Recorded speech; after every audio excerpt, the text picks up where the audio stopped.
Assalamualaikum warahmatullahi wabarakatuh. Alhamdulillah, wassalatu wassalamu ala Rasulillah wa ala alihi wa ashabihi wa man tabi'ahum bi ihsanin ila yaumiddin. Amma ba'du, ikhwani fillah wa fiddin azanillahu iyyakum. Kita lanjutkan tentang akidah orang-orang Syiah. Tadi pada sesi yang pertama telah kita bahas bagaimana akidah mereka tentang Al-Qur'an, dan pada sesi yang kedua ini kita buka dengan akidah mereka tentang imam, tentang keimaman. Kita tahu bahwasanya Syiah yang tersebar sekarang adalah Syiah Al-Imamiyah atau Rafidhah atau Syiah Al-Imamiyah Al-Ithnai Asyariyah, yaitu Syiah Imamiyah, karena memang benar bahwasanya Syiah terdiri dari berbagai macam sekte, ya, yang secara garis besar terdiri atas 3 sekte, yaitu Syiah Imamiyah, Syiah Zaidiyah, dan Syiah Ismailiyah. Ya, yang paling mending dekat dengan Ahlus Sunnah adalah Syiah Zaidiyah. Tetapi Syiah yang tersebar sekarang di seantero dunia, ya, yang kebanyakan tersebar di tanah air kita adalah Syiah Al-Imamiyah yang berasal dari Iran dan Irak. Dan Syiah ini yang kita bahas tentang akidah mereka. Kita tidak bahas tentang Syiah Zaidiyah dan kita tidak bahas tentang Syiah Ismailiyah, tapi kita bahas tentang Syiah yang tersebar di tanah air kita, yang tersebar di Iran, tersebar di Irak, dan tersebar di penjuru dunia adalah Syiah Al-Imamiyah. Kenapa dikatakan dengan Syiah Al-Imamiyah? Karena mereka meyakini bahwasanya di antara rukun iman atau rukun Islam adalah beriman kepada imam mereka yang 12. Ya, imam mereka yang 12. Dan inilah sebagian ulama mengatakan kenapa orang-orang Syiah menyatakan bahwasanya Al-Quran ada distorsi, ada penyimpangan, ada pengurangan. Kenapa? Karena mereka tidak puas dengan isi daripada Al-Quran. Al-Quran isinya pujian terhadap para sahabat, pujian dengan setinggi langit. Sementara mereka mengkafirkan para sahabat. Al-Quran tidak menyebutkan masalah keimaman meskipun satu ayat tidak ada. Mereka jengkel. Ya, tidak ada dalam Al-Quran. Sementara kalau kita perhatikan masalah salat dan zakat disebutkan banyak dalam Al-Qur'an, ya. Salat disebut mungkin 100 kali lebih, mungkin salat disebut dalam Al-Qur'an. Zakat disebutkan mungkin 30 kali oleh dalam Al-Qur'an. Jadi banyak disebutkan zakat dan salat. Sementara masalah imam tidak disebutkan sama sekali. Sementara menurut mereka masalah keimaman, ya, masalah rukun Islam, masalah keimaman lebih utama dan lebih afdal daripada salat dan zakat. Berikut ini riwayat-riwayat yang menunjukkan akan hal itu. Ya, tatkala mereka tidak mendapatkan masalah keimaman dalam Al-Quran, maka mereka mengatakan Al-Quran telah menyimpang, Al-Quran telah dirubah oleh para sahabat. Kemudian mereka membuat riwayat-riwayat dusta tentang keutamaan masalah keimaman. Di antaranya mereka riwayatkan dari Muhammad bin Ali Al-Baqir, imam mereka yang imam keempat. Ya.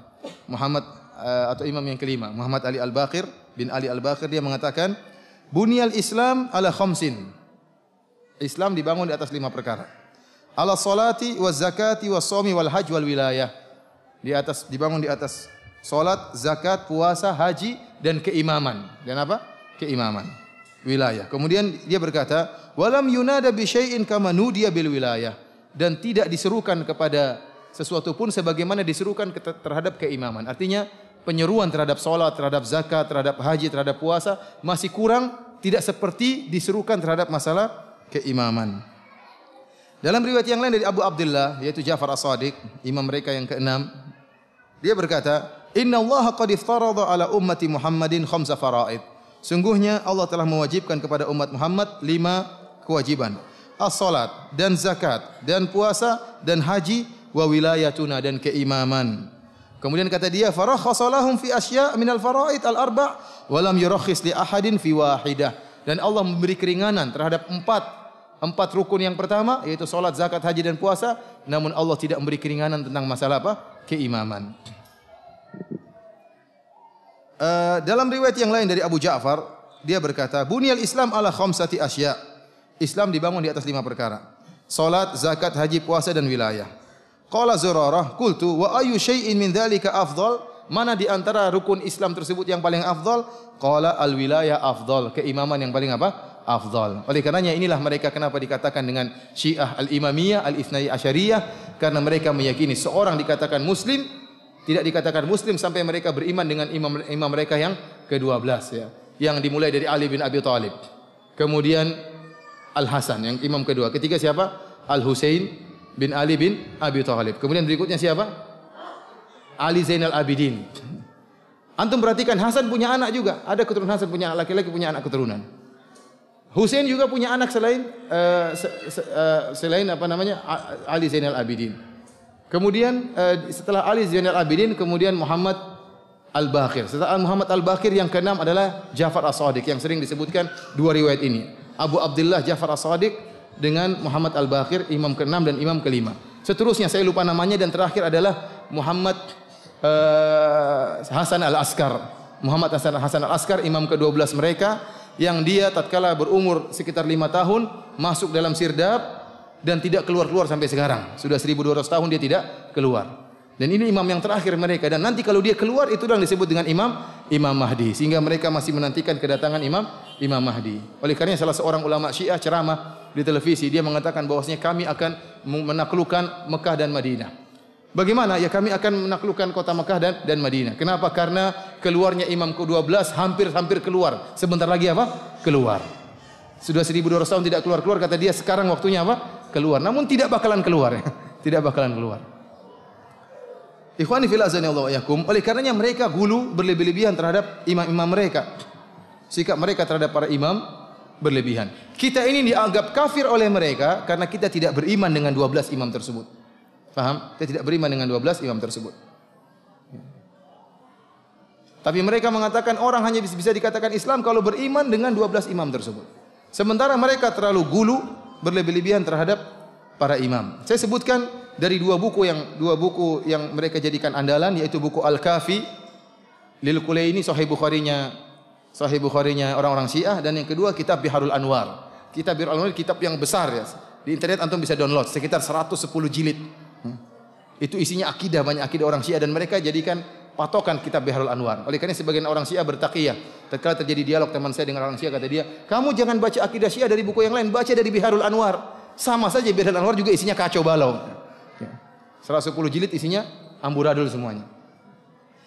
Di antara dalam kitab Al-Kafi, di antara gulu mereka sifat mengkultuskan imam berlebih-lebihan, mereka membuat bab tentang keutamaan imam. Di antaranya bab al-a'immatu hum arkanul ard. Imam-imam merupakan pondasi dunia ini. Kemudian di antaranya bab al-a'immatu indahum jami'ul kutub allati nazalat min indillah. Bahwasanya para imam di sisi mereka seluruh kitab-kitab yang pernah Allah turunkan. Makanya tadi saya bilang, ya, imam mereka yang ke-12 bukan cuma bawa Al-Qur'an 3 jilid ya. Tapi dia juga bawa apa? Kitab Taurat, kitab Zabur, kitab Injil, Suhuf Ibrahim, Suhuf Musa. Seluruh kitab yang pernah turun kepada Rasul semua dibawa oleh Imam Muhammad Al-Askar yang sekarang sedang sembunyi, sudah 1200 tahun tidak pernah keluar. Ini gulu ya. Nabi saja tidak tahu kitab Injil dan Taurat. Nabi tahu atau tidak? Tidak tahu. Nabi tidak tahu. Dan Nabi tidak pernah memegang kitab Taurat dan Injil. Bahkan Nabi tatkala melihat Umar membaca Taurat atau Injil, Nabi marah. Dan sementara dia mengatakan, imam kami seluruh kitab yang pernah diturunkan oleh Allah ada sama dia. Kemudian bab ya'lamuna jami'al ulum allati kharajat ilal malaikati wal anbiya wal mursalin. Bahwasanya para imam kami yang 12 mengetahui seluruh ilmu yang keluar kepada malaikat dan nabi dan rasul. Jadi ilmunya Nabi Muhammad, ilmunya Nabi Musa, Nabi Isa, Nabi Khidir, semuanya digabungkan. Ilmunya Jibril, ilmunya Mikail, ilmunya Israfil, seluruh malaikat gabung diketahui oleh siapa? Sang imam. Ini berlebih-lebihan seperti ini. Kemudian diantaranya bab ya'lamuna ilmah ma kana wa ma yakun wa annahu la yakhfa alaihim syai'. Bahwasanya para imam mengetahui ilmu yang telah lalu dan ilmu yang akan datang, dan tidak ada pun yang tersembunyi bagi mereka.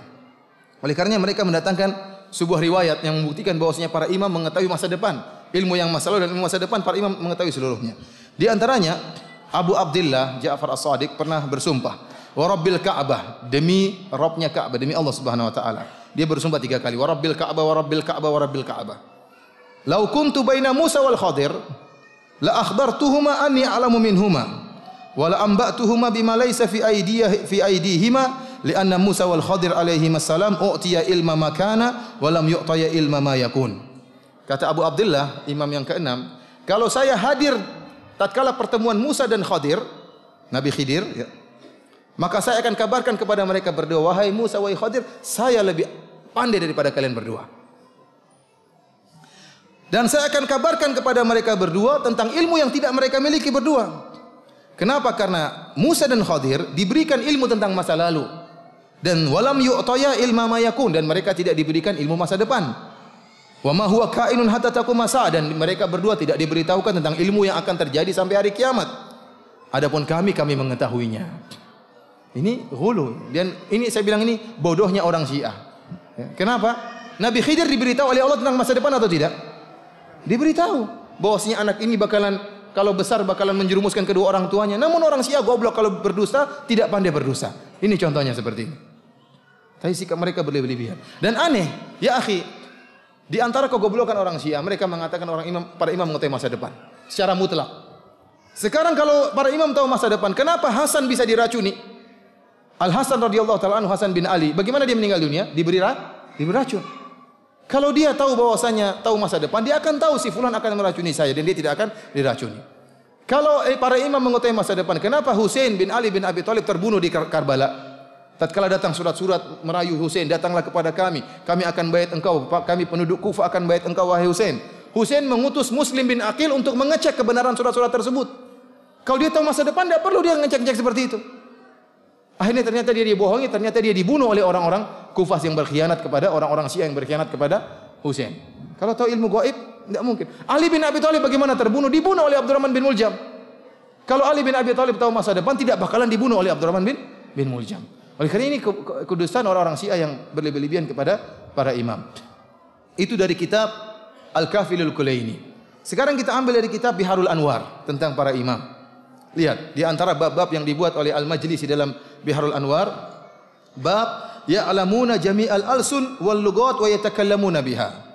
Bab bahwasanya para imam mengetahui seluruh bahasa, seluruh lisan dan seluruh bahasa. Wa yatakallamuna biha, bahkan mereka para imam berbicara dengan seluruh bahasa. Oleh karenanya imam mereka bisa bahasa Jawa, bisa bahasa Bugis, bisa bahasa Lombok. Semua bahasa dia bisa. Bahasa Jawa, bahasa Inggris, bahasa Jepang, semuanya dia bisa. Nabi saja tidak tahu bahasa Ibrani. Nabi memerintahkan Zaid bin Sabit radhiyallahu anhu untuk belajar bahasa Ibrani. Ini kata dia seluruh imam mengetahui seluruh bahasa. Ini apa namanya?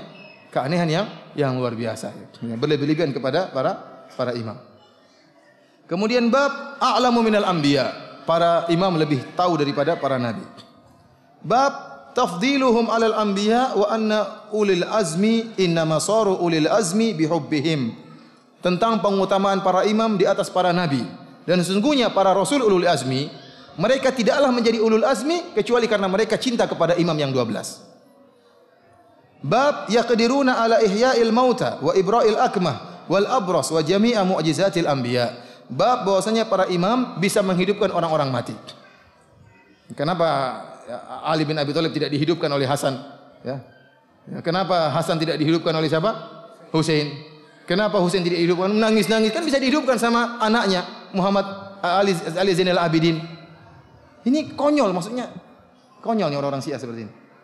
Wa ibra'il ahmah, bisa menyembuhkan orang yang buta dan bisa menyembuhkan orang terkena penyakit baras. Wa jami'a mu'jizatil anbiya, dan mereka bisa melakukan seluruh mukjizat para nabi. Bisa melakukan seluruh mukjizat para nabi. Ini merupakan sikap berlebihan kepada para imam. Jadi dari sini kita paham bagaimana kebatilannya akidah orang-orang Syiah. Jadi mereka menggambarkan dalam buku-buku mereka, dalam riwayat-riwayat mereka, bahwasanya imam mereka, Imam Mahdi mereka, Muhammad bin Hasan al-Askar, adalah imam yang sangat hebat. Kalau dia keluar, dia bisa menghancurkan gunung. Dia bisa menumbangkan pohon. Ya. Namun kok tidak keluar-keluar? Sekarang saatnya keluar mestinya, membantu orang-orang Iran di Suriah. Atau untuk menumbangkan Mekah dan Madinah, menumbangkan kerajaan Arab Saudi. Kok tidak keluar-keluar? Mereka menyebutkan dalam kitab-kitab mereka, Imam Muhammad bin Hasan al-Askar, imam ke-12 yang sudah 1200 tahun sembunyi, dia tidak keluar karena takut. Takut dengan orang-orang sunnah, takut dengan daulah mana, dia ketakutan. Sekarang sudah saatnya dia tidak takut. Kenapa? Dia sudah hebat, sudah gede. Kalau dulu masih 5 tahun, sekarang sudah 1250 tahun umurnya. Harusnya sudah tidak takut. Kemudian sudah memiliki kejagoan, kehebatan yang luar biasa. Sekarang sudah ada negara Syiah. Harusnya saatnya dia keluar. Namun tidak keluar-keluar. Karena memang imam yang ke-12 ini memang tidak ada. Ini hanyalah khurafat yang merupakan hayalan orang-orang Syiah. Ikhwani fillah azanillahu wa iyyakum, ini di antara akidah orang Syiah tentang keimaman. Kemudian di antara akidah orang Syiah yang parah, yaitu akidah Syiah tentang para sahabat radhiyallahu taala anhum. Ikhwani fillah azanillahu wa iyyakum, kita ketahui bahwasanya agama kita, agama Islam dibangun di atas kemuliaan para sahabat. Kenapa? Karena agama kita dibangun di atas Al-Quran dan Sunnah Nabi Sallallahu Alaihi Wasallam. Dan bagaimana Al-Quran dan Sunnah bisa sampai kepada kita melalui jalannya siapa? Jalan para sahabat. Dan kita punya riwayat yang mutawatir. Bagaimana sampai Al-Quran kepada kita? Secara mutawatir sampai kepada kita. Sedangkan akidah orang Syiah dibangun di atas kekafirannya orang para sahabat. Jadi bertolak belakang, nggak mungkin nyambung. Kita, akidah kita, agama kita dibangun di atas kemuliaan para sahabat. Karena para sahabat yang meriwayatkan Al-Quran dan Sunnah. Kalau seandainya para sahabat kafir, berarti Al-Quran dan Sunnah tidak beres. Berarti selama ini yang meriwayatkan Al-Quran dan Sunnah adalah orang-orang kafir. Sehingga kita mengatakan para sahabat mulia. Karena agama kita dibangun di atas keutamaan para sahabat. Orang Syiah sebaliknya, agama mereka dibangun di atas kekafiran para sahabat. Kenapa? Karena agama mereka dibangun di atas pengimaman Ali bin Abi Thalib lebih daripada Abu Bakar dan Umar. Mereka mengatakan dalam hadis Ghadir Khum, tatkala Rasulullah sallallahu alaihi wasallam pulang dari haji wada, sampailah Nabi sallallahu alaihi wasallam ke suatu mata air yang namanya Khum, daerah Khum antara Mekah dan Madinah. Kemudian tatkala itu yang berhaji bersama Nabi berapa orang? Sekitar 120.000 orang sahabat. Sekitar 120.000 orang para sahabat. Kemudian Rasulullah mengumpulkan para sahabat, kemudian Rasulullah SAW memberi wasiat. Kata mereka orang Syiah, Rasulullah memberi wasiat bahwasanya ketahuilah setelah saya meninggal dunia yang menjadi imam adalah Ali bin Abi Thalib. Ini Rasulullah SAW kabarkan di hadapan berapa sahabat? 1.200 orang, 120.000 orang sahabat. Sehingga tatkala Rasulullah SAW meninggal, para sahabat mengangkat Abu Bakar menjadi imam, berarti mereka semua telah kufur kepada wasiat Nabi, mereka kafir semuanya. Ini sebab kenapa para sahabat dikafirkan. Karena mereka mengingkari wasiat Nabi yang menyuruh agar Ali bin Abi Thalib menjadi imam. Dan inilah berita dusta, jelas-jelas dusta, kebohongan besar-besaran. Antum tahu kisah tatkala Rasulullah SAW meninggal dunia, para sahabat sempat khilaf di antara kaum Muhajirin dan kaum Ansar. Bukankah seharusnya Ali muncul? Wahai diam-diam, kan kalian masih ingat Nabi bilang saya yang jadi imam? Masa kalian tidak ingat? Sama sekali Ali tidak ngomong. Dan tidak ada Al-Miqdad bin Aswad, Ammar bin Yasir yang mereka tidak kafirkan. Miqdad bin Aswad, Ammar bin Yasir, kemudian Abu Dzar sama sekali tidak mengatakan, wahai para sahabat Muhajirin Ansar, kenapa kalian ikhtilaf? Bukankah kalian masih ingat Rasulullah menyatakan jadi imam adalah Ali bin Abi Thalib? Ini tidak pernah terjadi sama sekali. Yang ini menunjukkan bahwasanya wasiat tersebut adalah kedustaan, tidak ada. Kalau seandainya di wasiat tersebut Ali akan maju. Minimal dia menegakkan hujah, tidak perlu dia takut. Kenapa dia takut? Minimal dia mengatakan, saya Ali bin Abi Thalib, kalian 120.000 orang telah mendengar bahwasanya kalau Rasulullah meninggal, saya yang menjadi imam. Namun ini berita dusta. Justru begitu banyak dalil yang menunjukkan bahwasanya yang menjadi khalifah setelah Nabi adalah Abu Bakar radhiyallahu taala anhu. Oleh karenanya, saya pernah berdialog sama seorang Syiah dari Saudi, Syiah Saudi, dari daerah timur ya. Waktu musim haji. Maka saya bilang, "Ya akhi, yang jadi imam tatkala Rasulullah sakit siapa?" Kan Abu Bakar yang menjadi imam. Ini isyarat bahwasanya kalau Rasulullah SAW meninggal yang jadi imam Abu Bakar. Buktinya waktu Rasulullah SAW sakit yang menjadi imam siapa? Abu Bakar. Dan tidak ada orang yang pernah menjadi imam selama hidupnya Nabi kecuali siapa? Abu Bakar radhiyallahu taala anhu. Apa jawab dia? Itu kan dalam buku-buku kamu, dalam buku kita yang jadi imam Ali. Nah, saya bilang ini nggak bisa nyambung kalau begini caranya. Qurannya nggak nyambung, hadisnya juga nggak nyambung. Kata dia, saya sudah nggak usah. Saya tidak mau debat lagi karena nggak mungkin antum debat dengan orang seperti ini. Antum hanya bisa debat kalau masdarnya sama. Kita bisa dialog. Tapi kalau Qur'annya beda, hadisnya beda, gimana antum mau nyambung berdebat sama orang seperti ini?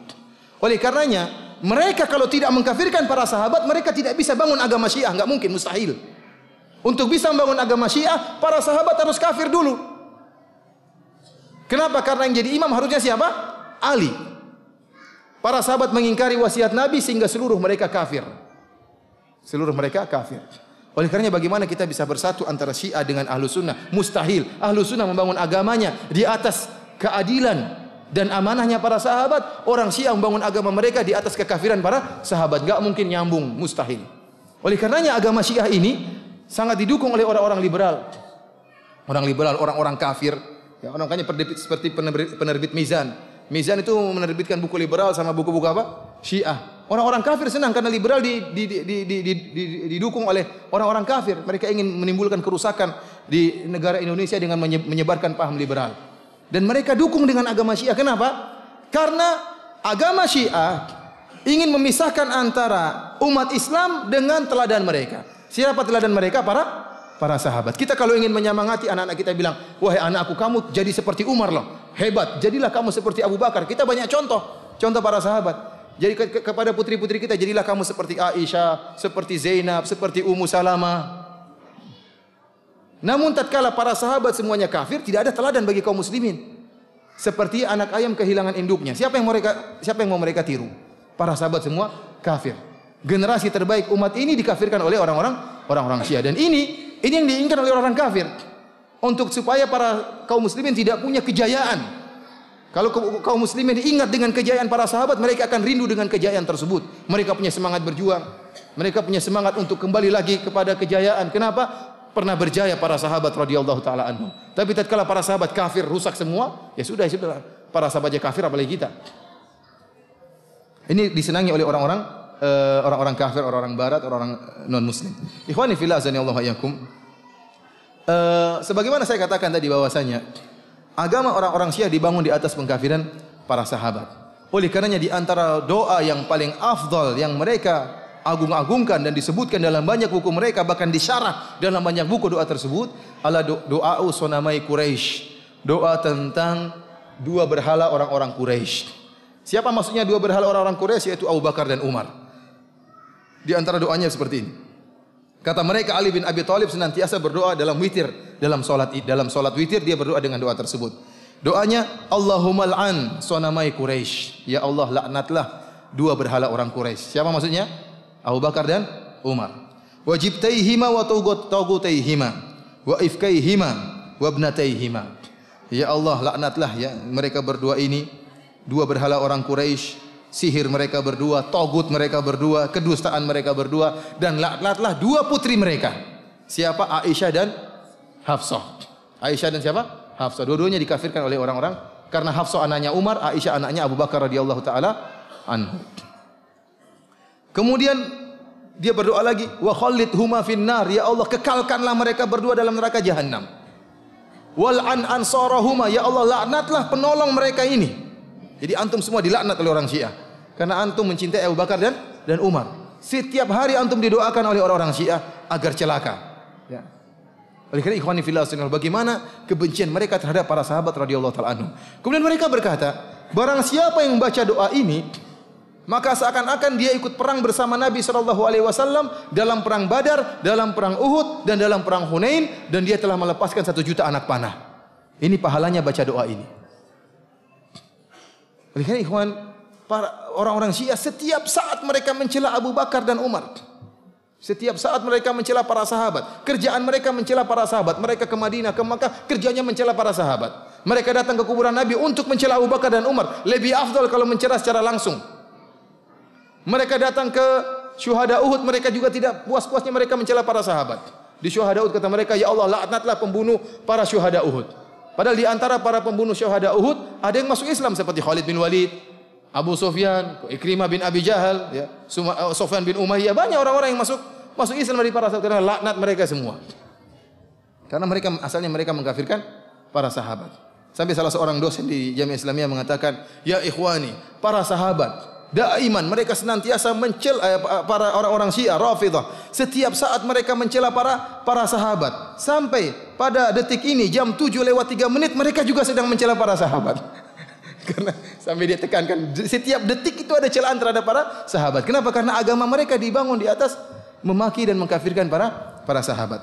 Di antara pernyataan mereka bahwasanya para sahabat telah kafir, seperti dalam kitab Al-Kafil Al-Kulaini dari Abu Ja'far alaihissalam, dia berkata, kana nasu ahla riddatin ba'da Nabi sallallahu alaihi wasallam illa thalathatan. Sungguhnya orang-orang setelah wafatnya Nabi sallallahu alaihi wasallam semuanya murtad kecuali 3 orang. Ya. Fakultu wa man ats-tsalatsa? Aku bertanya, siapa 3 orang tersebut? Katanya Al-Miqdad bin Al-Aswad wa Abu Dzar Al-Ghifari wa Salman Al-Farisi. Cuma 3 orang yang selamat. Al-Miqdad, kemudian siapa? Abu Dzar, kemudian siapa? Salman Al-Farisi. Kadang mereka tambah yang keempat, Ammar bin Yasir radhiyallahu taala anhu, karena Ammar ikut dalam pasukan Ali bin Abi Thalib. Inilah yang mereka kafirkan, yang katakan menurut mereka tidak kafir. Ikhwani fillah azanillahu wa iyyakum, tentunya akidah mereka ini merupakan akidah yang penuh dengan kebatilan, yang kalau kita lihat dalam Al-Quran terlalu banyak dalil-dalil yang menjelaskan tentang keutamaan para sahabat. Ya. Dalam Al-Quran sangat begitu banyak, dan juga dalam hadis-hadis Nabi SAW begitu banyak. Dalam Al-Quran seperti firman Allah Subhanahu Wa Taala, kuntum khaira ummatin ukhrijat linnas. Kalian umat terbaik yang Allah keluarkan bagi manusia. Ini siapa? Para sahabat. Kata Syiah, kuntum syarran nas. Kalian umat terburuk yang Allah keluarkan bagi manusia. Rasulullah SAW mengatakan, Abu Bakar fil jannah, Umar di surga, Utsman di surga. Kata mereka, Abu Bakar di neraka jahanam, paling bawah nerakanya. Umar di neraka jahanam, Utsman paling bawah neraka jahanam. Aisyah, Rasulullah SAW ditanya, man ahabun nasi ilaik, siapa yang paling kau cintai ya Rasulullah? Aisyah yang paling saya cintai. Kata mereka, Aisyah di neraka jahanam paling bawah. Wa minar rijal, orang paling kau cintai daripada laki, kata Nabi Abu Bakar. Kata mereka, Abu Bakar di neraka jahanam. Semua bertentangan. Allah Subhanahu wa taala berfirman, "Was-sabiqunal awwaluna minal muhajirin wal ansar walladzina tabauhum bi ihsan radhiyallahu anhum wa radu'an wa adda lahum jannatin tajri tahtaha al-anhar." Kata Allah Subhanahu wa taala, orang-orang pertama kali masuk Islam dari kalangan muhajirin kaum ansar. Kaum muhajirin jumlahnya ribuan, kaum ansar jumlahnya ribuan. Kata mereka semuanya kafir kecuali 3 orang. Kata Allah, radhiyallahu anhum wa radu'an. Allah ridha kepada mereka dan mereka ridha kepada Allah. Jelas kaum muhajirin ansar diridhai oleh Allah. Kita bagaimana? Dan kemudian kata Allah, wa adalahum jannatin tajri tahtaha al-anhar. Allah siapkan surga-surga bagi mereka. Ini jaminan kaum muhajirin kaum ansar masuk surga. Dalilnya ayat ini. Kita bagaimana nasib kita? Bagaimana kita agar bisa masuk surga dan bisa diridhai oleh Allah? Allah persyaratkan, walladzina tabauhum bi ihsan. Syaratnya kalau kalian ingin diridhai dan masuk surga, ikutilah para sahabat dengan cara yang baik. Subhanallah. Bahkan Allah mempersyaratkan orang agar masuk surga ngikut para sahabat. Sementara para sahabat orang-orang yang murtad. Allah Subhanahu wa taala terlalu banyak, cuma saya ringkaskan. Seperti firman Allah Subhanahu wa taala, laqad radiyallahu 'anil mu'minin idh yubayyi'unaka tahta syajarati fa'alima ma fi qulubihim wa anzala sakinata 'alaihim wa athabahum fathan qariba. Kata Allah Subhanahu wa taala, sungguh laqad, ini penekanan dalam bahasa Arab. Sungguh Allah telah ridha kepada orang-orang mukminin, para sahabat. Idh yubayyi'unaka tahta syajarah, tatkala mereka membaiat engkau di bawah sebuah pohon wahai Muhammad. Siapa? Ashabus syajarati ridwan, ashabul bai'ah. Jumlah mereka 1.300 orang. Dalam hadis kata Nabi, tidak ada yang membaiatku di bawah pohon ini kecuali masuk surga, kecuali si fulan dari munafik. Satu orang saja yang Rasulullah SAW istifnakan, yang Rasulullah SAW kecualikan. Seluruhnya masuk surga kata Nabi SAW. Kata mereka seluruhnya masuk neraka jahanam. Kecuali Abu Bakar, kecuali siapa? Ali bin Abi Thalib dan beberapa orang. Dalam ayat ini Allah tidak hanya merekomendasi zahirnya para sahabat, bahkan Allah merekomendasi hati para sahabat. Kata Allah, fa'alima ma fi qulubihim, dan Allah mengetahui isi hati para sahabat. Isi hati para sahabat. Bahkan dalam kasus Bai'atul Ridwan, waktu itu Utsman bin Affan radhiyallahu taala anhu diutus oleh Nabi untuk mengecek kondisi kota Mekah. Bahkan Utsman berjalan sendiri masuk dalam kota Mekah, kemudian tidak balik-balik. Saya para sahabat mengatakan jangan-jangan Utsman telah terbunuh. Lihat bagaimana Utsman bin Affan dengan begitu beraninya diutus oleh Nabi masuk dalam kota Makkah, karena Rasulullah di luar waktu itu belum bisa masuk, terhadang. Sehingga Rasulullah mengutus Utsman untuk mengecek dalam kota Makkah. Dan ini adalah perjalanan maut, bisa jadi Utsman dibunuh. Sampai para sahabat menyangka Utsman telah dibunuh. Sehingga Rasulullah SAW tatkala para sahabat membaiat, kata Rasulullah SAW, saya membaiat atas nama Utsman. Kenapa Rasulullah menyangka Utsman meninggal dunia? Kata mereka, Utsman di neraka jahanam. Ikhwani fillah azanillahu wa iyyakum, inilah buruknya orang-orang Syiah. Dan terakhir saya ingin menyampaikan satu ayat. Banyak ayat, cuma saya langkah-langkah. Di antara ayat yang sangat menakjubkan, ya. Firman Allah Subhanahu wa taala, Muhammadur Rasulullah walladzina ma'ahu asyidda'u 'alal kuffar rahama'u bainahum. Muhammad utusan Allah, dan orang-orang bersama Nabi Muhammad itu para sahabat. Bagaimana sifat mereka? Asyidda'u 'alal kuffar, keras terhadap orang-orang kafir. Ruhama'u bainahum, dan mereka saling cinta kasih di antara mereka. Tarahum ruk'an sujjadan yabtaguna fadlan minallahi wa ridwana. Lihat, Allah mengatakan, kau akan melihat mereka para sahabat ruk'an sujjadan, ruku' dan sujud. Allah merekomendasi isi hati mereka. Kenapa mereka ruku' dan sujud? Kata orang-orang Syiah, karena mereka orang-orang munafik. Abu Bakar radhiyallahu anhu salat di belakang Muhammad, tapi dia bawa berhala di kalungnya sehingga dia sujud kepada berhala.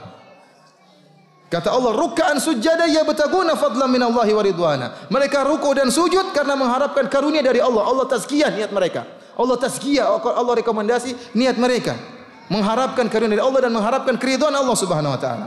Simahum fi wujuhi min athari sujud. Dan dalam wajah mereka nampak bekas sujud. Kata Allah, dzalika mathaluhum fit Taurat.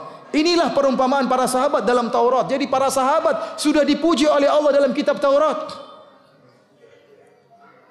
Di Taurat sudah dipuji para sahabat bahwasanya akan datang Muhammad, Rasul terakhir bersama para sahabat yang mulia. Kata mereka murtad semuanya para sahabat ini. Wa mathaluhum fil Injil kazar'in akhraja shata'ahu fa'azarahu fastaghladha fastawa ala suqihi yujibu az-zurra'a liyaghidha bihimul kuffar. Adapun perumpamaan para sahabat di Injil sebagaimana tumbuhan yang mengeluarkan tunasnya, kemudian menguatkan batangnya, akhirnya menjadi besar, fastawa, kemudian menjadi matang, ala suqihi, kokoh di atas batangnya, yu'jibuz zurra. Ini perumpamaan para sahabat, perumpamaan yang indah, tumbuhan yang ditumbuh kemudian tumbuh subur, kemudian menguatkan tumbuhan tersebut, yu'jibuz zurra, yang menyenangkan orang yang menanamnya. Ini perumpamaan para sahabat di mana? Dalam Injil. Bayangkan Allah muji para sahabat di Taurat dan Allah muji para sahabat di Injil. Kemudian kata Allah, liyaghidha bihimul kuffar, agar Allah menjadikan orang-orang kafir marah dengan para sahabat. Dari sini sebagian ulama mengatakan, barang siapa yang jengkel dan benci kepada para sahabat orang kafir. Siapa yang bilang? Allah yang mengatakan. Kata Allah, liyaghidha bihimul kuffar, agar orang-orang kafir benci dan marah dengan perumpamaan tentang para sahabat ini. Ikhwani fillah azanillahu wa iyyakum, ini ayat yang sangat tegas tentang keutamaan para sahabat. Saya ingin mengajak antum sekalian merenungkan satu sifat yang Allah sebutkan dalam ayat ini. Kata Allah Subhanahu wa taala, ruhama'u bainahum. Para sahabat saling cinta kasih di antara mereka. Kenapa? Karena ahlul bidah dari orang Syiah, mereka mengesankan kepada umat bahwasanya ada permusuhan antara para sahabat dengan ahlul bait. Ini kedustaan besar-besar yang mereka lakukan. Mereka membuat image dan membuat kesimpulan seperti demikian agar masyarakat memahami bahwasanya ada permusuhan yang amat sengit di antara para sahabat dengan ahlul bait. Padahal Allah mengatakan ruhama'u bainahum. Mereka saling mengasihi di antara mereka. Oleh karenanya kita akan sebutkan beberapa dalil yang menunjukkan bahwasanya para sahabat dan ahlul bait saling mengasihi di antara mereka, tidak sebagaimana yang dipahami oleh orang-orang Syiah. Di antaranya ikhwani fillah azanillahu wa iyyakum, bukti bahwasanya para sahabat saling mengasihi adalah kita dapati bahwasanya Ali bin Abi Thalib dan juga ahlul bait yang lain menamakan anak-anak mereka dengan nama-nama Abu Bakar, Umar, Utsman dan Aisyah. Ali bin Abi Thalib punya anak namanya Abu Bakar, dia punya anak juga namanya Umar, dia punya anak juga namanya Utsman. Bahkan disebutkan ahlul bait yang pertama menamakan anaknya dengan Abu Bakar adalah Ali bin Abi Thalib. Kemudian diikuti oleh anak-anak selanjutnya. Kalau tidak Hasan atau Husain juga punya anak namanya Abu Bakar dan Umar. Sekarang saya tanya sama antum, apa kalau antum punya anak, antum kasih nama Fir'aun? Tentu tidak. Antum akan kasih nama anak antum dengan nama yang orang yang antum cintai. Ya. Sampai-sampai ada orang, mohon maaf, ada orang cinta sama saya. Dia telepon, Ustaz, saya punya anak, saya mau kasih nama Firanda. Saya bilang jangan, itu nama enggak ada maknanya. Ustaz, saya mau kasih nama, saya cinta sama antum, saya punya nama Firanda. Dia bilang jangan. Ternyata dia kasih nama juga namanya Firanda. Kemudian waktu pengajian dia datangkan, ini Ustaz Firanda Al-Kathiri. Subhanallah, ada Firanda orang Arab. Baru muncul belakang namanya Firanda Al-Kathiri. Alhamdulillah, cuma Firanda bukan orang Jawa saja, bukan orang Bugis. Ada Firanda orang Arab. Saya sudah larang, dia tidak mau. Artinya orang kalau kasih nama anaknya, dia akan beri nama sama orang yang dia cintai. Kenapa Abu Bakar menamakan nama Ali menamakan anaknya Abu Bakar, Umar dan Utsman? Karena cinta kepada Abu Bakar, Umar dan Utsman. Bahkan dalam riwayat dalam Sahih Bukhari, tatkala Umar bin Khattab meninggal dunia, kemudian dihadiri orang yang banyak, dihadiri oleh Ibnu Abbas, maka Ali bin Abi Thalib mengatakan, saya berangan-angan meninggal memiliki amalan seperti kamu, wahai Umar bin Khattab. Sungguh saya sering mendengar Rasulullah SAW mengatakan, dakhaltu ana wa Abu Bakar wa Umar wa kharajtu ana wa Abu Bakar dan Umar. Saya sering mendengar Rasulullah bersabda, saya masuk suatu tempat bersama Abu Bakar dan Umar, dan saya keluar bersama Abu Bakar dan Umar. Artinya Rasulullah SAW sahabatnya dua orang ini, Abu Bakar dan Umar. Di mana Rasulullah berada, dua orang itu berada. Oleh karenanya Allah mengabadikan persahabatan mereka. Bahkan dalam kuburan pun Allah mentakdirkan mereka bertiga. Dan itu diakui oleh Ali bin Abi Thalib. Kata Ibnu Abbas, ada yang megang pundak saya, ternyata saya lihat Ali bin Abi Thalib radhiyallahu taala anhu. Dan di antara Ahlul Bait ada yang menamakan anaknya dengan Aisyah. Tidak seperti orang-orang Iran. Saya punya teman orang Iran cerita, kami di sana sebagian orang-orang Syiah, kalau ada orang pezina mereka juluki Aisyah. Pezina apa? Itu Aisyah. Maksudnya apa? Pezina, wanita pezina. Ya. Ternyata di antara, kalau tidak salah Ali bin, saya lupa. Yang jelas ada semuanya daftarnya apa, bagaimana para Ahlul Bait menamakan anak-anak mereka dengan Abu Bakar, Umar, Utsman dan Ali. Kemudian ikhwani fillah azanillahu wa iyyakum. Di antara persaudaraan yang terjalin antara Abu Bakar dan Ahlul Bait, ya, adalah Asma binti Umais radhiyallahu taala anha, istrinya Ja'far bin Abi Thalib. Kita tahu Ahlul Bait. Ahlul Bait adalah seluruh anak-anak ya Abdul Muttalib. Di antara anak Abdul Muttalib adalah Abu Thalib, kemudian Al-Abbas. Maka seluruh keturunan Al-Abbas adalah Ahlul Bait. Pamannya Nabi keturunannya adalah Ahlul Bait. Yang sangat mengherankan orang Syiah tidak begitu mengakui keturunan Al-Abbas. Dan banyak keturunan Ahlul Bait dari Al-Abbas Ahlu Sunnah. Ya. Kemudian juga misalnya keturunan siapa? Keturunan Ja'far, keturunan Al-Aqil, keturunan Ali bin Abi Thalib, seluruhnya Ahlul Bait. Ja'far bin Abi Thalib yang meninggal dalam Ghazwah Mu'tah, yang kemudian terpenggal kedua tangannya, kemudian Allah menggantikan kedua tangannya dengan kedua sayap di surga. Dia punya istri namanya Asma bintu Umais. Tatkala Ja'far bin Abi Thalib meninggal dunia, siapa yang menikahi istrinya? Abu Bakar radhiyallahu anhu. Kenapa Abu Bakar menikahi istrinya? Karena temannya. Kita kalau punya teman meninggal dunia, kita kasihan sama istrinya, kita yang nikahi. Oleh karena Asma binti Umais dinikahi oleh Abu Bakar radhiyallahu taala anhu. Kemudian tatkala Abu Bakar meninggal dunia, Asma binti Umais dinikahi oleh Ali bin Abi Thalib. Abu Bakar punya anak dari Asma binti Umais, Ali punya anak juga dari Asma binti Umais. Oleh karenanya, anaknya Abu Bakar dan anaknya Ali bin Abi Thalib saudara seibu, iya atau tidak? Ibunya siapa? Asma binti Umais. Bagaimana kemudian mereka ribut? Mustahil. Kemudian ikhwani fillah azanillahu wa iyyakum, di antara bukti persaudaraan yang erat antara Abu Bakar dan Ahlul Bait, seperti ini termaktub dalam buku-buku Syiah. Ya, dan mereka bingung menghadapi riwayat seperti ini. Sampai mereka rela berdusta. Ya, seperti Yasir Al-Habib tatkala ditanya tentang asar ini, dia pun berdusta, nekat berdusta. Dalam riwayat-riwayat yang masyhur dalam buku mereka, Ja'far As-Shadiq, al-imam yang keenam, dia pernah berkata, "Waladani Abu Bakar As-Siddiq marratain." Bahwasanya Abu Bakar As-Siddiq melahirkan aku 2 kali. Dia ingin membanggakan kakeknya, siapa? Abu Bakar. Apakah dia mengatakan saya dilahirkan Fir'aun 2 kali? Tidak mungkin. Dia tatkala menyatakan saya dilahirkan Abu Bakar 2 kali, maksudnya berbangga atau mengejek? Berbangga maksudnya. Tidak mungkin dia mengejek saya dilahirkan Fir'aun 2 kali, saya dilahirkan Togut setan 2 kali. Namanya menghina dirinya. Tapi dia sedang berbangga diri mengatakan waladani Abu Bakar marratain. Saya dilahirkan Abu Bakar 2 kali. Kenapa bisa dia mengatakan demikian? Ada silsilahnya. Saya akan sebutkan silsilahnya, antum perhatikan sekarang. Ali bin Abi Thalib, perhatikan, Ali bin Abi Thalib, Abu Bakar. Ada 2 silsilah nasab. Ali bin Abi Thalib dan Abu Bakar. Ali bin Abi Thalib punya anak namanya Al-Husain. Al-Husain yang meninggal di Karbala, syahid. Al-Husain imam keberapa? Imam ketiga, ya. Punya anak namanya Ali Zainal Abidin. Ali bin Husain Zainal Abidin, imam yang keberapa? Yang keempat. Ali bin Husain punya anak namanya Muhammad Al-Baqir. Ini imam yang keberapa? Ke-5. Muhammad bin Ali Al-Baqir. Abu Bakar di antara anak-anaknya ada 2 orang, Muhammad bin Abi Bakar dan Abdurrahman bin Abu Bakar. Muhammad bin Abu Bakar dan Abdurrahman bin Abu Bakar. Muhammad punya anak namanya Al-Qasim. Muhammad punya anak namanya siapa? Al-Qasim. Abdurrahman punya anak namanya Asma.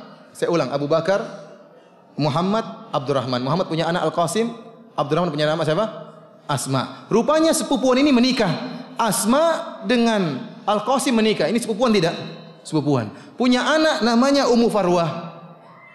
Ummu Farwah ini dia dari sisi bapak kakeknya juga Abu Bakar, dari sisi ibu juga kakeknya Abu Bakar. Paham atau tidak? Dia dari sisi bapak Qasim Muhammad Abu Bakar. Dari sisi ibu Asma Abdurrahman Abu Bakar. Inilah kenapa kemudian Ummu Farwah ini menikah dengan Muhammad Al-Baqir. Berarti kan Ahlul Bait menikah sama keluarga Abu Bakar, ya atau tidak? Cucunya Abu Bakar menikah, punya anak imam yang ke-6. Namanya siapa? Ja'far As-Shadiq. Makanya Ja'far As-Shadiq bangga, dia mengatakan waladini Abu Bakar marratain, aku dilahirkan Abu Bakar dua kali. Karena dari sisi kakek, dari sisi bapak kakek saya Abu Bakar, dari sisi ibu kakek saya Abu Bakar. Kalau ternyata Ahlul Bait sama keluarga Abu Bakar bertengkar, tidak mungkin ada pernikahan seperti ini. Apalagi dia bangga-banggakan. Oleh karenanya mereka bingung tatkala menghadapi riwayat dalam buku-buku mereka, ternyata Ja'far As-Shadiq membanggakan Abu Bakar, saya dilahirkan kakek saya 2 kali. Tatkala ditanya seperti Yasir Al-Habib, kok ada riwayat, kata dia, ini cuma nukilan dari buku Ahlus Sunnah, buku Syiah menukil dari perkataan Ahlus Sunnah. Ini dusta benar, dusta. Kalau itu cerita bohong, kenapa dinukil? Kalau memang itu dari Ahlus Sunnah, kenapa dinukil? Ternyata bukan nukilan dari Ahlus Sunnah, mereka ngomong sendiri dalam buku-buku mereka. Bahwasanya riwayat mereka mengatakan Ja'far As-Shadiq berkata, Abu Bakar telah melahirkan aku 2 kali. Dalam Sahih Bukhari, Abu Bakar radhiyallahu ta'ala anhu suatu saat keluar dari masjid bersama Ali, kemudian dia melihat Hasan atau Husain, maka dia pun menggendong Hasan, kemudian dia mengatakan syabihun bin Nabi la syabihun bi Ali. Sambil dia mengangkat Hasan di pundaknya, dia mengatakan, sambil dia mencandai Ali bin Abi Thalib, dia mengatakan, wahai Ali bin Abi Thalib, putramu ini mirip Nabi bukan mirip kamu.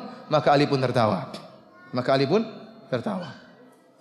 Bahkan dalam hadis dia mengatakan, la qarabatu Rasulillah sallallahu alaihi wasallam ahabbu an asil min qarabati. Sungguhnya kerabat Nabi sallallahu alaihi wasallam lebih saya sukai untuk saya sambung daripada kerabatku sendiri. Ya. Urkubu Muhammadan fi ali baiti.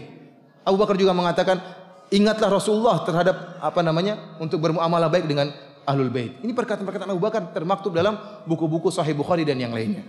Namun seperti kita katakan, orang-orang Syiah tidak beriman dengan Sahih Al-Bukhari. Ini hubungan Abu Bakar dengan Ahlul Bait. Sekarang hubungan Ali bin Abi Thalib dengan Umar. Kita tahu bahwasanya Umar bin Khattab radhiyallahu taala anhu menikah dengan putrinya Ali, yaitu Ummu Kalsum. Ummu Kalsum saudaranya Hasan dan Husain. Jadi Ali bin Abi Thalib menikah dengan Fatimah, punya anak di antaranya Hasan, Husain, Ummu Kalsum. Ummu Kalsum menikah dengan Umar bin Khattab radhiyallahu taala anhu dan punya anak namanya Zaid bin Umar. Siapa namanya? Zaid. Oleh karenanya tidak mungkin Umar bin Khattab, tidak mungkin Ali bin Abi Thalib menikahkan putrinya dengan syaitan, dengan taugut. Tidak mungkin. Orang-orang Syiah kebingungan menghadapi riwayat seperti ini. Kata mereka, Ali bin Abi Thalib, ya, karena demi maslahat dia menikahkan putrinya dengan siapa? Umar. Kenapa Ali bin Abi Thalib menamakan anak-anaknya dengan Abu Bakar, Umar dan Utsman? Ya karena demi maslahat, untuk mengambil hati siapa? Karena khawatir terjadi sesuatu. Subhanallah. Begitu penakutkah Ali bin Abi Thalib sehingga rela menamakan anaknya dengan nama-nama penjahat gara-gara takut sama Abu Bakar dan Umar? Apakah begitu takut kepada Umar bin Khattab sehingga rela menikahkan putrinya dengan seorang tagut? Ya, ini menunjukkan penghinaan terhadap Ali bin Abi Thalib. Ikhwani fillah azani Allah wa iyyakum. Oleh karenanya ikhwani fillah azani Allah wa iyyakum, dari sini kita ingat tentang firman Allah ruhama'u bainahum. Ya, kasih sayang yang timbul di antara para sahabat. Terkadang ditimbulkan berita-berita yang tidak benar. Contohnya seperti mereka menggambarkan tatkala Fatimah setelah meninggalnya Rasulullah SAW, Fatimah kemudian minta warisan dari Nabi, warisannya Nabi dari Fadak yang ada di Khaybar. Kemudian Fatimah akhirnya setelah itu tidak berbicara dengan Abu Bakar. Kata mereka, lihat, Abu Bakar menyakiti Fatimah. Ya. Ini memang pernah terjadi, tapi ini bukan berarti permusuhan di antara mereka. Ya. Abu Bakar, coba antum jadi Abu Bakar. Datang Fatimah radhiyallahu taala anha minta warisan Nabi. Kemudian datang Nabi mengatakan, ingat, saya tidak mewarisi ma taraknahu sadaqah. Apa yang kami tinggalkan merupakan sedekah. Antum ikut perkataan Fatimah atau perkataan Abu Bakar, perkataan Nabi sallallahu alaihi wasallam. Terlebih-lebih lagi ternyata hadis ini, ya, inna nahnul anbiya lam nuwarrits ma taraknahu sadaqah. Kami para nabi tidak mewariskan, apa yang kami tinggalkan adalah sedekah. Ternyata termaktub dalam banyak buku-buku Syiah. Namun mereka tidak menyarah hadis ini. Kenapa? Karena bertentangan dengan keinginan mereka. Bertentangan dengan keinginan mereka.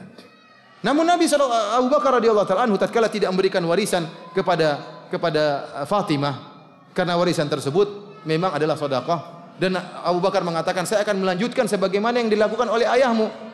Bukankah, saya tanya sama antum, waktu Nabi SAW meninggal, yang menjadi ahli waris berapa orang? Istri-istrinya ahli waris atau bukan? Bukan. Fatimah ahli waris atau bukan? Bukan. Namun istri-istri Nabi tidak ada yang menuntut. Menunjukkan mereka paham betul tentang apa? Tentang hadis tersebut. Fatimah mungkin menyangka ada kekhususan tentang harta Fadak tersebut. Karena waktu Rasulullah masih hidup, diberikan harta tersebut kepada Fatimah, sebagaimana diberikan juga kepada istri-istri Nabi sallallahu alaihi wasallam. Abu Bakar mengatakan, saya akan melanjutkan apa yang dilakukan oleh ayahmu.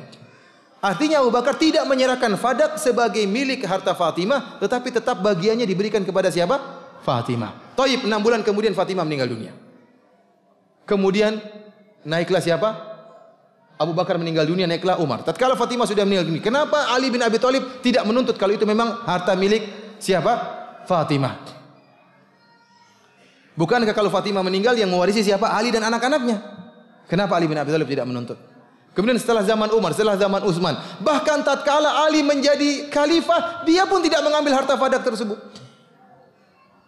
Oleh karena mereka katakan setelah itu Abu Bakar atau Umar memukul Fatimah sampai kemudian tulang rusuknya patah dan macam-macamnya. Kita bilang, mana Ali bin Abi Thalib? Penakutkah dia tatkala istrinya disiksa oleh Abu Bakar dan Umar? Ini kedosaan besar-besar yang dilakukan oleh orang Syiah, menggambarkan bahwasanya permusuhan di antara Ahlus Sunnah dengan Ahlul Bait. Namun ini tidak benar semua. Kita ingat firman Allah yang tegas, ruhama'u bainahum, bahwasanya para sahabat saling mencintai di antara mereka. Ikhwani fillah azani Allah iyyakum. Oleh karena saya katakan bahwasanya mencela para sahabat adalah akidahnya orang-orang Syiah dan melazimkan hal-hal yang buruk. Tatkala mereka mengkafirkan para sahabat berarti mereka mencela Allah Subhanahu wa taala. Kenapa? Tidak ada kemungkinan kecuali dua kemungkinan bagi Allah Subhanahu wa taala. Kita katakan kepada orang-orang Syiah, wahai orang-orang Syiah, kalian mengatakan para sahabat seluruhnya kafir kecuali 3 atau 4 orang. Allah tahu enggak mereka bakalan kafir? Jawabannya cuma satu di antara dua. Allah tahu atau Allah tidak tahu. Kalau mereka mengatakan Allah tidak tahu, mereka kafir. Berarti Allah tidak tahu masa depan. Sementara imam mereka tahu masa depan, Allah tidak tahu. Ini kafir atau tidak? Kafir. Kemungkinan kedua mereka mengatakan Allah tahu. Kalau Allah tahu, kenapa Allah memuji para sahabat dalam Al-Quran?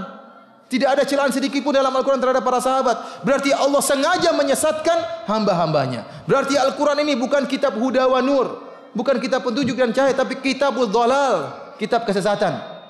Kenapa? Karena memuji orang-orang yang murtad, umat yang paling buruk, dipuji dalam Al-Quran. Berarti Al-Quran menyesatkan umatnya. Oleh karena tatkala mereka mencela para sahabat, melazimkan mereka mencela Allah Subhanahu wa taala. Kemudian juga melazimkan mereka mencela Nabi. Kita bilang Nabi sallallahu alaihi wasallam tatkala Nabi, siapa yang mendidik para sahabat? Nabi. Yang mendidik para sahabat Nabi langsung. Bahkan bukan cuma Nabi yang langsung mendidik para sahabat, bahkan tatkala Nabi mendidik para sahabat diawasi langsung oleh Allah. Jadi Allah juga ikut mendidik para sahabat. Buktinya apa? Kalau ada para sahabat melakukan kesalahan, Allah tegur. Nabi melakukan kesalahan, Allah tegur. Para sahabat melakukan kesalahan, turun ayat menegur. Oleh karena Jabir bin Abdullah tatkala ditanya tentang hukum azal, kalau tidak salah dalam Sahih Muslim, kata Jabir bin Abdullah, "Kunna na'zil wal Qur'anu yanzil." Kami melakukan azal, mengeluarkan air mani di luar rahim seorang wanita, padahal Al-Quran turun. Artinya Jabir mengatakan, seandainya kalau azal itu haram, pasti sudah turun ayat menegur kami. Sementara kami melakukan azal, Al-Quran turun, tidak ada teguran. Berarti azal itu hukumnya apa? Boleh. Artinya apa? Allah langsung mengawasi. Tatkala Nabi mendidik para sahabat, Allah mengawasi. Ternyata meskipun Nabi mengajar langsung para sahabat, bahkan diawasi oleh Allah, ternyata gagal pengajaran pendidikan Nabi sallallahu alaihi wasallam. Padahal Allah berfirman, "Huwallazi ba'atha fil ummiyina rasulan minhum yatlu 'alaikum ayatihi wa yuzakkihim wa yu'allimuhumul kitaba wal hikmah." Allah mengutus Nabi SAW, fungsinya apa? Wa yuzakkihim, untuk mentazkiyah para sahabat. Ternyata Nabi gagal. Dan orang yang mencela para sahabat berarti mencela gurunya. Antum bayangkan, Nabi mendidik para sahabat 23 tahun, gagal. Begitu Nabi mati, murtad semuanya. Ini berarti Nabi gagal dalam mendidik. Dan orang yang meyakini para sahabat kafir, mereka bisa ragu dengan Islam. Islam ini agama gimana? Wong nabinya saja tidak berhasil mendidik apa? Muridnya. 23 tahun lagi, bukan mendidik setahun 2 tahun, tidak, 23 tahun Nabi didik. Ternyata murtad semuanya. Berarti mencela para sahabat melazimkan mencela Nabi dan juga mencela agama ini. Dan juga melazimkan mencela Ahlul Bait. Mencela Ahlul Bait sebagaimana tadi kita jelaskan. Berarti melazimkan Abu Bakar adalah Ali bin Abi Thalib adalah seorang penakut. Ali bin Abi Thalib menikahkan putrinya dengan seorang tagut. Kemudian Al-Hasan menyerahkan tampuk kepemimpinan kepada Muawiyah. Kalau Muawiyah kafir, berarti Hasan bin Ali bin Abi Thalib berarti menyerahkan kepemimpinan kepada seorang kafir. Ini pengkhianatan besar-besaran kepada umat Islam. Ikhwani fillah azani Allah yakum. Tentunya ini hanya sekedar sedikit dari akidah orang-orang Syiah yang tentunya menjadikan kita harus berhati-hati dengan mereka ini. Karena mereka orang-orang Syiah bukanlah hanya sekedar ideologi, ya, tetapi ideologi yang mengarah kepada politik. Oleh karenanya mereka di mana-mana mereka berada, mereka berusaha menguasai. Seperti di Suriah dulu dikuasai Ahlus Sunnah, kemudian tatkala datang Hafiz Asad, bapaknya Bashar Asad, kemudian menggulingkan kekuasaan dan akhirnya menguasai Ahlus Sunnah dan membantai Ahlus Sunnah. Ya. Di Bahrain mereka berusaha mengadakan penggulingan kudeta terhadap pemerintah yang ada. Mereka ingin menguasai dunia. Di Saudi tidak ada demonstrasi kecuali yang melakukan oleh orang-orang Syiah, dan lihat bagaimana adilnya Ahlus Sunnah. Ya, Ahlus Sunnah yang digambarkan oleh orang Syiah sebagai Khawarij, Wahabi, Khawarij, bengis, suka membunuh darah kaum muslimin, ternyata orang Syiah dibiarkan di Saudi.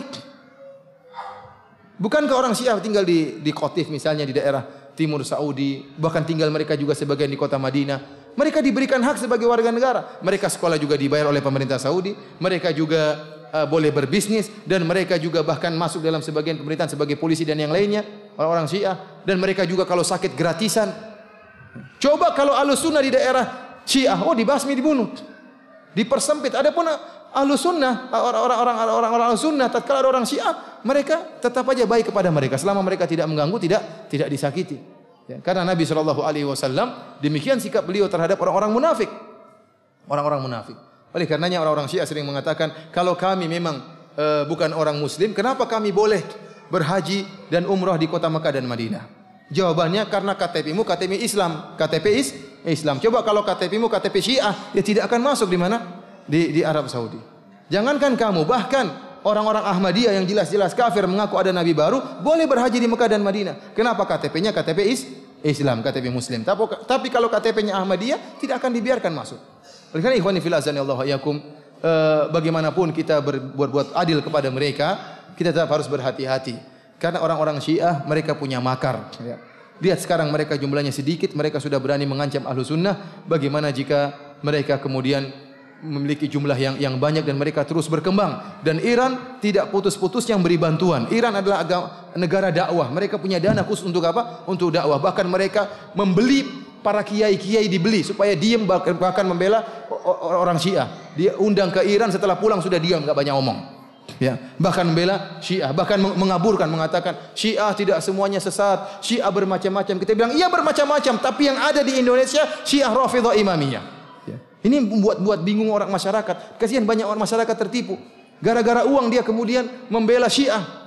Mungkin dia selamat di dunia, tapi di akhirat dia tidak akan selamat. Ini kesesatan yang mereka lakukan. Oleh karena ikhwani fillah sanallahu alaikum, hendaknya kita mengingatkan saudara-saudara kita, dan yang bisa kita lakukan adalah menyampaikan hakikat orang-orang Syiah agar umat Islam tidak terpedaya. Demikian, semoga apa yang saya sampaikan bisa bermanfaat bagi kita semua. Wallahu taala alam bisawab. Berikut pertanyaan-pertanyaan yang saya pilih yang bisa saya jawab, yang tidak bisa ditanyakan kepada ustadz yang lain. Anda baca di internet kalau MUI Jawa Timur baru saja memfatwakan Syiah sesat. Apakah benar-benar bahwasanya MUI Jawa Timur, ya alhamdulillah, memfatwakan Syiah adalah sesat, dan sebagian ikhwan menyebarkan fatwa tersebut. Ya, karena kenapa sebagian kiai membela orang-orang Syiah? Ya.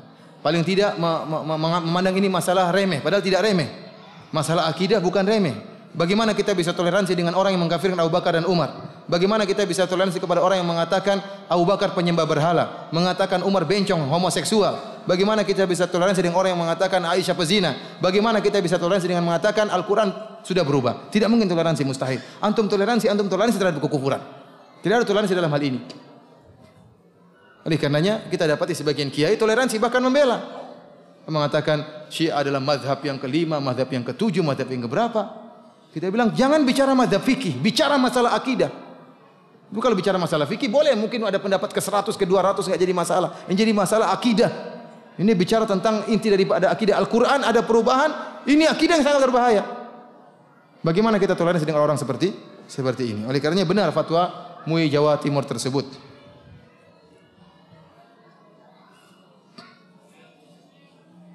Apa benar Syiah itu banyak golongannya? Karena saya pernah mendengar Syiah itu banyak golongannya. Benar, Syiah dasarnya para ulama tatkala antum baca dalam buku-buku firaq seperti dalam kitab Al-Farqu Bainal Firaq karangan Abdul Qadir Al-Baghdadi, dia membagi Syiah secara garis besar 3. Syiah Imamiyah, Syiah Zaidiyah, dan Syiah Ismailiyah. Syiah Zaidiyah terbagi juga, Syiah Ismailiyah terbagi juga, dan Syiah Imamiyah terbagi entah berapa, 11, 12 atau 13 kelompok. Tetapi yang tersebar sekarang yang ada di Indonesia adalah Syiah Imamiyah. Buku-bukunya jelas, Al-Kafi, Biharul Anwar, Anwar Nu'maniyah, ya. At-Tahdzib, Al-Istibsar, buku-buku mereka jelas yang dipakai. Ya. Ini yang tersebar sekarang adalah Syiah yang sesat, yang tadi telah kita jelaskan dari Ba'da Asar sampai sekarang tentang akidah mereka adalah akidahnya Syiah Imamiyah.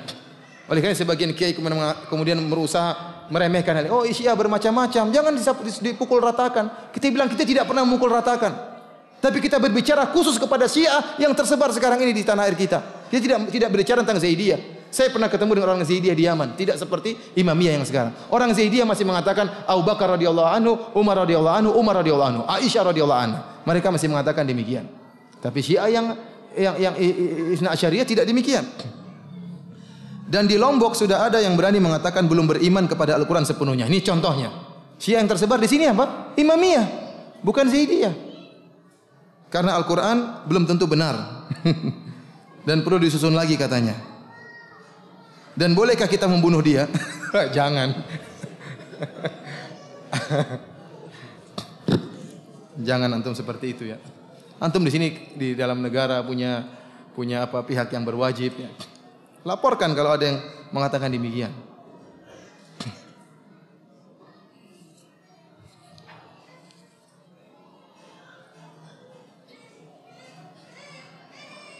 Bagaimana sikap kita dengan ada usulan salah seorang ikhwan yang ingin mendata orang-orang Syiah yang ada di Lombok untuk menjaga hal yang di luar dugaan di kemudian hari? Boleh-boleh saja. Ini antara bentuk kehati-hatian ya. Didata siapa orang-orang Syiah yang ada di Lombok, terutama yang merupakan dai. Hati-hati.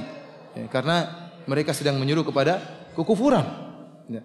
Dan orang Syiah bukan hanya sekedar menyuruh kepada agama mereka. Mereka membuat ya ingin tadi bicara politik, ingin menguasai. Berbeda dengan Ahmadiyah. Ahmadiyah mengaku ada nabi baru. Tapi mereka tidak membuat kerusuhan. Justru orang-orang Islam yang memberi kerusuhan kepada mereka. Tapi kalau orang Syiah tidak. Orang Syiah kalau mereka berkuasa mereka akan bikin kerusuhan. Ya. Dan mereka bikin kegaduhan. Ini orang Syiah. Oleh karena hati-hati. Kan orang Syiah tidak dilarang berhaji. Ini sudah saya jawab tadi. Ya, karena KTP-nya KTP apa? Muslim. Nabi SAW membolehkan orang-orang munafik tinggal di Madinah. Di Madinah ada orang munafik atau tidak? Selama KTP-nya Muslim tidak jadi masalah. Tapi kalau KTP-nya Syiah ya tidak boleh.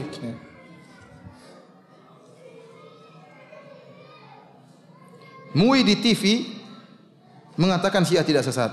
Gimana Ustaz? MUI yang mana ini? Antum beriman kepada MUI atau beriman kepada dalil? Alhamdulillah ada MUI Jatim mengatakan sesat.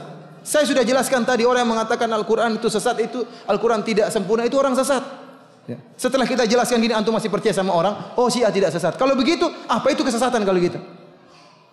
Kalau mengatakan Al-Quran kurang itu tidak sesat, kalau gitu, apa yang dinamakan dengan kesesatan? Tidak ada namanya kesesatan kalau begitu. Ustadz, Syiah sulit dikenali di Indonesia. Ini karena penampilannya hampir sama dengan penampilan orang-orang sunnah. Tidak, bagaimanapun mereka pasti ada perbedaan. Artinya mereka berusaha menyembunyikan akidah mereka, amalan mereka akan nampak. Ya, dari perkataan mereka, dari sikap mereka. Di antara ciri-ciri orang-orang Syiah, ya, tentunya mereka sering bertakiyah. Seperti orang-orang Iran yang sholat di belakang imam di Masjid Nabawi. Dia sholat Allahu Akbar, tapi niatnya sholat sendirian. Orang lihat dia berimam di belakang Imam Syekh Hudzaifi. Ternyata niatnya sholat apa? Sholat sendirian. Terkadang mereka ulang, habis sholat Assalamualaikum, Assalamualaikum, mereka sholat lagi sendiri. Mereka sholat lagi sendiri. Di antaranya mereka sholat Allahu Akbar, tangannya apa? Diturunkan. Ini banyak di antara mereka. Kalau kita tegur, kan mazhab Imam Malik juga demikian. Kita tidak bicara memang ini mazhab, ada saja mazhab yang bolehkan demikian. Tapi kita berbicara tentang ciri-ciri orang-orang Syiah. Ya, bahwasanya di antaranya mereka, kemudian mereka tatkala wudu, mereka hanya mengusap depan begini aja. Ini sering saya lihat sendiri orang Iran tatkala wudu tidak dicuci kakinya, tapi apa cuma depannya saja. Kemudian di antara mereka, kalau mereka sholat seperti di Masjid Nabawi, mereka berusaha sholat di lantai, tidak mau di atas apa? Tidak mau di atas karpet. Jadi harus bersambung langsung dengan bumi. Bahkan mereka terkadang bawa batu dari Karbala, dipres, kemudian mereka bawa untuk tempat sujud. Jadi mereka sujud. Katanya tidak sah kalau jidat ini sujud bukan kepada tanah Karbala atau kepada tanah. Oleh karenanya terkadang sebagian ikhwan begitu orang Syiah lagi mau sujud, dia tendang itu batunya. Bangun, batunya mana? Harusnya Harusnya dia pasang semua karena Rasulullah mengatakan umirtu an asjuda ala sab'ati a'zum. Aku diperintahkan untuk sujud pada 7 tulang. Harusnya dia pasang sini juga ada, di lutut juga ada. Allahu Akbar, lengkap semua. Kenapa cuma di jidat aja? Harusnya kan semua di tangan juga ada. Tanah Karbala, ini juga ada Karbala, semuanya ada Karbala, semuanya. Sepatunya juga made in Karbala harusnya.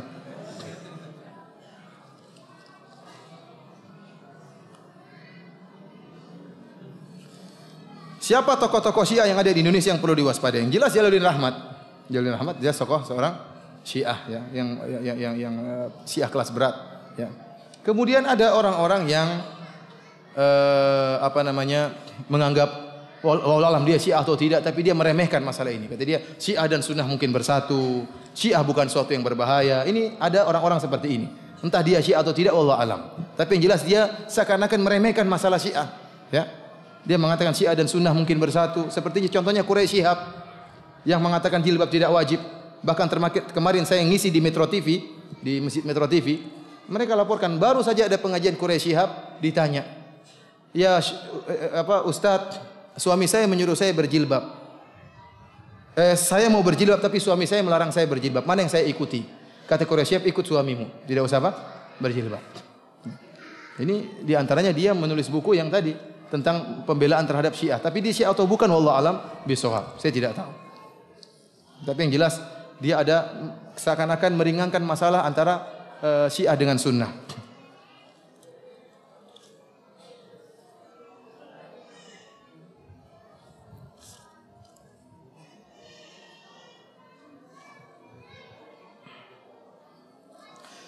Ustaz, mohon penjelasan istilah berikut, liberalisme, sekularisme. Liberalisme adalah liberal yang menganggap semua agama benar. Yahudi dan Nasrani masuk surga ya. Jadi surga bukan cuma milik orang Islam aja, Yahudi dan Nasrani juga masuk surga. Adapun sekularisme adalah kehidupan sekuler, berusaha memisahkan antara agama dengan kegiatan duniawi. Jadi kata mereka agama yang penting di masjid saja, di luar daripada masjid itu dunia murni ya. Ini sekuler. Ustaz, tolong sebutkan imam ahlul bait yang ahlu sunnah. Semua imam ahlul bait ahlu sunnah. Hasan, Husain, Zainal Abidin, Muhammad Al-Baqir, Ja'far As-Shadiq, semuanya ahlu sunnah. Hanya saja orang-orang Syiah membuat riwayat-riwayat palsu dari mereka. Dan saya bilang sama antum ya, bahwasanya tidak ada riwayat orang Syiah yang bisa kita sahihkan, tidak ada. Kita orang ahlu sunnah punya kriteria. Apa yang disebut dengan hadis sahih? Hadis sahih adalah hadis yang diriwayatkan oleh orang yang thiqah dan sanadnya bersambung. Itu kan definisi dari hadis yang sahih. Hadis yang diriwayatkan oleh seorang yang thiqah, yang dhabit dengan sanad yang bersambung sampai Rasulullah sallallahu alaihi wasallam. Orang-orang Syiah tidak mungkin kita ketahui hadisnya sahih atau tidak. Kenapa? Karena keyakinan mereka boleh bertakiyah. Di antara agama mereka boleh apa? Berdusta. Boleh berdusta demi agama. Sekarang kalau ada hadis dari orang Syiah, kita tahu dari mana dia sedang bertakiyah atau tidak? Tidak ketahuan. Kalau gitu bagaimana kamu tahu hadisnya sahih? Bisa jadi tatkala riwayat yang kamu baca dia sedang bertakiyah, iya atau tidak? Tidak pernah dijelaskan oleh orang Syiah bagaimana mengetahui sedang bertakiyah atau tidak sedang bertakiyah. Tidak pernah mereka jelaskan. Oleh karena seluruh riwayat, kita kalau ahlu sunnah, ada seorang sekali berdusta riwayat matruk, ditinggalkan riwayatnya. Tapi orang Syiah boleh berdusta dalam masalah agama. Thayyib, riwayat yang kalian datangkan dari orang Syiah, ini perawi kalian sedang berdusta atau tidak, sedang bertakiyah atau tidak. Tidak ada yang tahu. Oleh karena tidak mungkin antum mendapatkan hadis sahih, riwayat sahih dalam buku-buku orang Syiah sesuai dengan definisi sahih menurut Ahlus Sunnah wal Jamaah.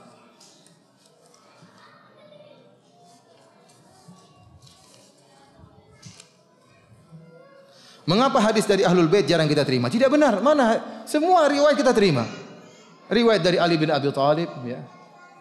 Justru misalnya hadis-hadis Ali bin Abi Thalib kita terima, seperti tadi hadis yang kita sebutkan tadi. Adapun maksudnya riwayat Ahlul Bait dari sampai Ja'far As-Shadiq dari buku Al-Kulainiyah, ini bagaimana kita mau terima kalau isinya seperti ini?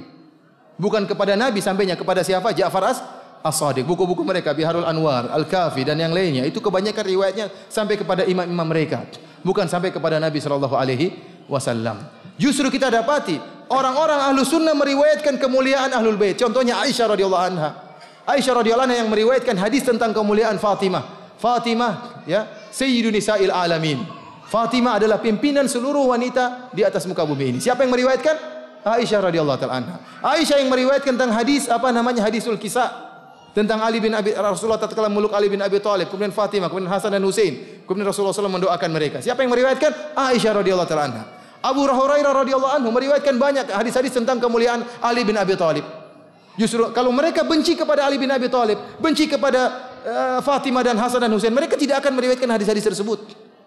Justru hadis-hadis tentang kemuliaan Ahlul Bait yang meriwayatkan siapa? Ahlus Sunnah wal Jamaah, artinya para sahabat yang lainnya.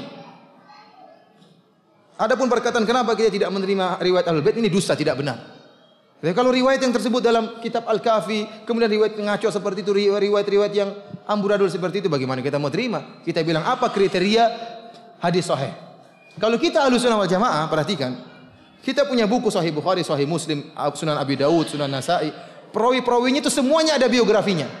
Semuanya ada biografinya sehingga kita bisa bedakan. Oh ini hadis dhaif, hadis sahih. Kenapa? Perawinya bermasalah. Oh ini perawinya dusta. Oh ini perawinya lemah hafalannya. Oh ini perawinya setelah bukunya terbakar tidak diterima. Oh perawi ini tidak ketemu dengan perawi di atasnya.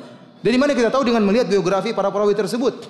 Adapun perawi-perawi orang Syiah, dari mana kamu tahu biografinya? Ya, tidak ketahuan. Oleh karenanya bagaimana kita terima riwayat-riwayat seperti ini?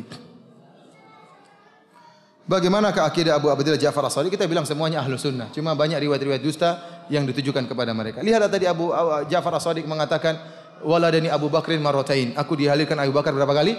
2 kali. Berarti dia membanggakan kakeknya Abu Bakar radhiyallahu taala anhu. Ada pertanyaan orang Syiah. Kalau Anda katanya merasa ahlu sunnah, kenapa tidak menjalankan perintah Rasul untuk menerima Ali sebagai khalifah? Perintahnya di mana?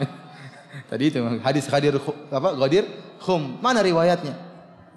Riwayat dusta yang mereka riwayatkan. Selepas beliau langsung, bukan Abu Bakar yang hanya dipilih dari majelis syura. Ini susah. Makanya saya bilang tidak mungkin nyambung.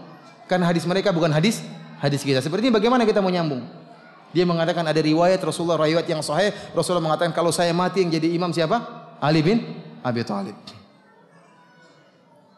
Bukan Abu Bakar yang hanya dipilih dari majelis syura yang tidak lengkap karena tidak dihadiri oleh Salman Al-Farisi, Ibnu Abbas, Ammar bin Yasir, Mikdad, Abu Sufyan, Abu Ayyub dan banyak lagi petinggi muhajirin termasuk Ali tidak hadir. Thayyib, kenapa mereka tidak protes setelah itu? Taruhlah mereka tidak hadir. Bukankah setelah itu mereka ada? Dari mana dalilnya bahwasanya mereka tidak hadir? Tidak ada dalilnya bahwasanya mereka tidak hadir. Tapi orang Syiah bikin berita dusta. Oh Ali bin Abi Thalib lagi tidak hadir. Thayyib, kita terima Ali bin Abi Thalib tidak hadir. Salman Al-Farisi tidak hadir. Ammar bin Yasir tidak hadir. Thayyib, setelah Abu Bakar jadi khalifah, kenapa mereka tidak protes? Apa yang mereka takutkan? Bukankah mereka bisa ingatkan, wahai para sahabat, bukankah Nabi pernah berwasiat? Kemudian kenapa di zaman Umar mereka juga tidak protes? Kenapa di zaman Utsman mereka tidak protes? Kemana? Mereka penakut semua. Karena ini orang Syiah kalau sudah dusta itu dustanya ngaco seperti ini. Ya. Sementara Ali sudah ditunjuk oleh Nabi melalui nas yang jelas, yaitu hadis Ghadir Khum yang sangat mutawatir karena diriwayatkan oleh lebih 70 perawi. Ini dari mana seperti ini? 7 perawi. Benar dalam Sahih Bukhari ada hadis Ghadir Khum, tapi bukan begitu bunyinya bahwasanya kalau saya mati yang menjadi wali siapa? Ali bin Abi Thalib. Ini dari buku mereka. Tapi kalau hadis Ghadir Khum bahwasanya Rasulullah mewasiatkan untuk memperhatikan Ahlul Bait, hadis dalam Sahih Bukhari ada hadis ini. Tapi kalau maksudnya kalau saya mati jadi Imam Ali bin Abi Thalib, tidak ada. Bagaimana dikatakan mutawatir? Ini kebodohan orang Syiah. Demikianlah ikhwani fillah azanillahu yakum. Ada beberapa syubhat yang ditanyakan tapi saya tidak ingin membahas, itu butuh bahasan yang panjang lebar lagi, terutama mungkin ada sebagian fitnah perlu dijelaskan secara panjang lebar. Oleh karenanya semoga apa yang kita sampaikan ini bermanfaat ya. Kalau orang Syiah memberikan syubhat-syubhat pinggiran, antum jangan pedulikan, sudah antum tahu akidahnya. Antum terkena syubhat Al-Qur'an tidak sempurna. Kemudian para imamnya lebih daripada para nabi, kemudian para sahabat seluruhnya kafir. Sudah cukup untuk saya tidak mau terima meskipun berbagai macam syubhat yang kau lontarkan. Ya. Kalau kita tidak bisa menjawab syubhat ini, kita punya jelas akidah mereka ngaco. Ya. Lihat bagaimana kezaliman mereka yang mereka lakukan sekarang di Suriah. Belum lagi mut'ahnya mereka. Oleh karenanya banyak anak-anak muda yang ikut Syiah. Kenapa? Karena ada mut'ahnya. Enaknya itu di situ. Mut'ahnya orang Syiah. Jadi mereka senang masuk Syiah ya karena ada mut'ahnya. Allah taala alam bisawab. Demikian saja. Semoga bermanfaat. Wabillahi taufiq wal hidayah. Assalamualaikum warahmatullahi wabarakatuh.